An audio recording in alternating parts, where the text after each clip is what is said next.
ছেলেরা জীবন মেয়েরাও এত সুন্দরভাবে খেলা ওরা করছে যে এটা জাতি জনজাতির আমি বলবো একটা মানে এই গ্রাউন্ডটাকেও বলা যায় যে ইউনিটি ডাইভার্সিটির একটা ফিল্ড আমি বলবো। সবাই মিলে আমাদের এই খেলার মান, আমাদের রাজ্যের মান, আমাদের দেশের মান নিশ্চয়ই আমরা সবাই মিলে রাখবো। শুধু তাই নয়, আমাদের স্পোর্টস ডিপার্টমেন্টের থেকে, রাজ্য সরকারের তরফ থেকে অ্যাথলেটিক ট্র্যাক, আমি নিজে অ্যাথলেট ছিলাম। আপনাদের এই হুয়াই কল্যাণপুরে আমি সব বারবারই বলি 1970-তে আমি এখানে ক্রস কান্ট্রি রেস করতে এসেছিলাম 14 কিলোমিটার।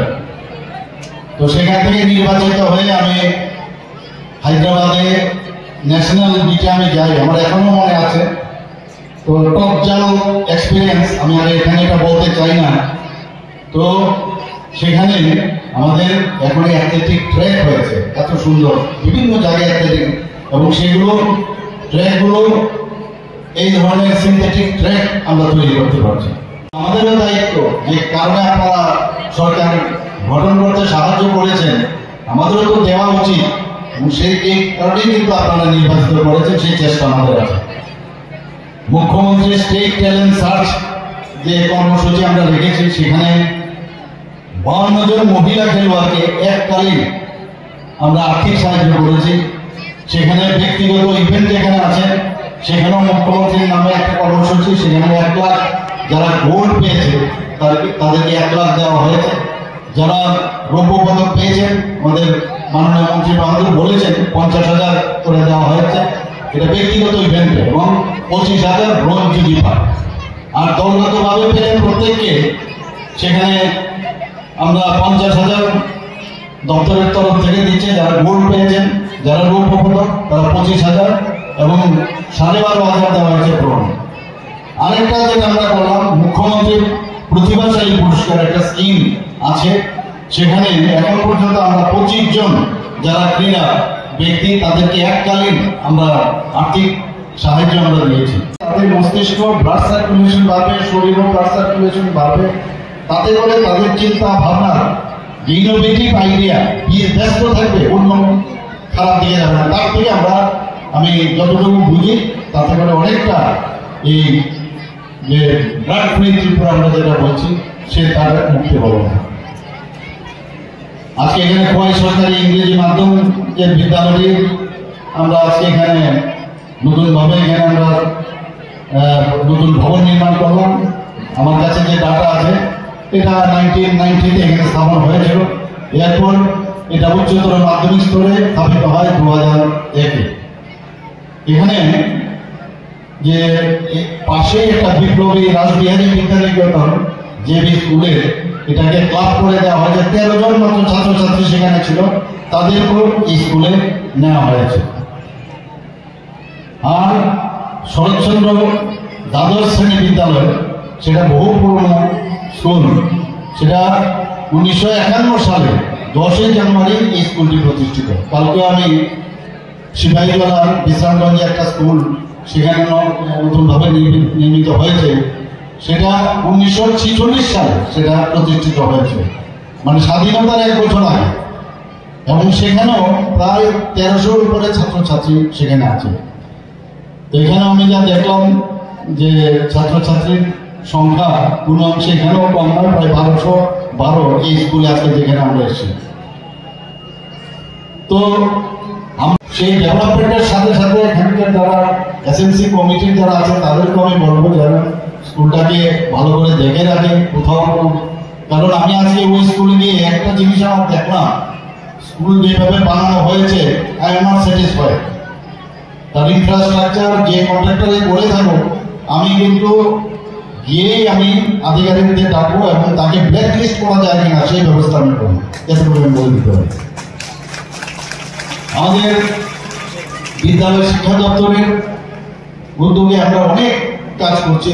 দেখুন, শিক্ষা যদি না থাকে, আমরা যদি অন্ধকারে থাকি, আমাদের আগামী দিনের যারা ভবিষ্যৎ, তাদের জন্য যদি আমরা কিছু না দিয়ে যেতে পারি, রাজ্যও ডেভেলপ করবে না, দেশও ডেভেলপ করবে না। প্রধানমন্ত্রীজি বারবার বলছেন যে এই ভারতবর্ষ আগামী দিন তাদের হাতে, যাদের হাতে জ্ঞান থাকবে, যাদের কাছে বুদ্ধি থাকবে, বিদ্যা থাকবে, তাদের কাছে হাতের মুঠোয় থাকবে মানে সারা রাজ্য এবং সারা ভারতবর্ষ থেকে। এতে করে যারা 10ম শ্রেণী থেকে যারা পাস করেছে তাদেরকে একটা পরীক্ষা নিই আমরা। পরীক্ষা নেওয়ার পরে 30 জনকে আমরা বাছাই করি on the basis of merit, এবং 30 জনকে আমরা যে ভালো ভালো যে কেন্দ্রীয় স্তরে বা দেশের যে স্বনামধন্য যে কোচিং সেন্টার সেখানে পড়ার আমরা তাদের তারা চয়েস করবে আমি ওই কোচিং সেন্টারে দেবো, এবং সম্পূর্ণভাবে আমাদের এই দপ্তর এবং আমাদের সরকার তাদের খরচা বহন করে। এবং এর মধ্যে 7 জন আইআইটিতে পেয়েছে, 11 জন এনআইটিতে পেয়েছে এবং 10 জন এমবিবিএস কোর্সে পেয়েছে। তো সেই আমাদের সরকারের তরফ থেকে আমরা সেই কাজটা করছি। এখন পর্যন্ত প্রায় 7.5 করোড়ের মতো টাকা খরচ হয়েছে। অনেক আগে থেকে যারা একটা সাংস্কৃতিক একটা জায়গা, যেখানে কৃষ্টি সংস্কৃতির মিশ্রণে খোয়াই শহর তো বটে, পুরো খোয়াই জেলায় এখানে আমরা সবসময় ত্রিপুরাবাসী দেখে আসছি। আজকের এই টার্ফ ফুটবল গ্রাউন্ড যেটা একটু আগে আমরা উদ্বোধন করলাম, আমার মনে হয় শারদ উৎসবের একটা উপহার আমরা ত্রিপুরা গভর্নমেন্টের আমাদের স্পোর্টস ডিপার্টমেন্টের তরফ থেকে আপনাদের দিতে পেলাম। এর জন্য আমি আমাদের স্পোর্টস ডিপার্টমেন্টের যিনি মন্ত্রী বাহাদুর আছেন ওনাকে আমি ধন্যবাদ দিতে চাই। এবং এই টার্ফ ফুটবল গ্রাউন্ড এটা কিন্তু মানে এমনিতেই তৈরি হয়নি, ইন্টারন্যাশনাল যে স্ট্যান্ডার্ড যে ফিফার দ্বারা কিন্তু এটা স্বীকৃত, সেইভাবে কিন্তু এটা তৈরি। এখন গভর্নমেন্টের তরফ বা স্পোর্টস ডিপার্টমেন্ট থেকে তো আপনাদের দিল, কিন্তু এটা রক্ষণাবেক্ষণের দায়িত্ব কিন্তু আপনাদের। আমরা চাইছি যে সারা ত্রিপুরাতে একটা খেলাধুলার মান উন্নয়ন হোক, এবং বিশেষ করে যারা আমাদের ছেলে মেয়েরা আছে তারা যাতে খেলার যে ইনফ্রাস্ট্রাকচার তা যখন পাবে তো এই খেলার সাথে ওরা যুক্ত থাকবে। আজকে একটা ভালো জিনিস এখানে আমি দেখলাম যে দুটো জিনিসই খেলাধুলা এবং পড়াশোনা, মানে এডুকেশন এবং স্পোর্ট দুটো একসাথে কিন্তু এখানে উদ্বোধনের এটা এখানে আমরা একসাথে দেখলাম, মানে দুটোই অঙ্গাঙ্গিভাবে জড়িত। দিবসে আমরা 10 জন কৃতিকে আমরা পুরস্কৃত করি। মুখ্যমন্ত্রী স্পোর্টস ডেভেলপমেন্ট স্কিমের সেটার আওতায় যেখানেই খেলাধুলা হবে, খেলাধুলাতে যদি আমাদের সেখানে কোচ যিনি খেলা শেখাবেন, সেখানে যদি এনআইএস কোচ থেকে আরম্ভ করে যদি অন্যান্য যারা ট্রেনিং নিয়ে এসে বিপি বা এমপি তারা যদি না থাকে তাহলে কিন্তু খেলার সেই মান কোনোদিনই সম্ভব নয়। 10 জন কোচ আমরা এর মধ্যে আমরা নিয়োগ করেছি। দিব্যাঙ্গদের জন্য এইবারে প্রথম আমাদের এই দপ্তর থেকে এখানে খেলো ত্রিপুরা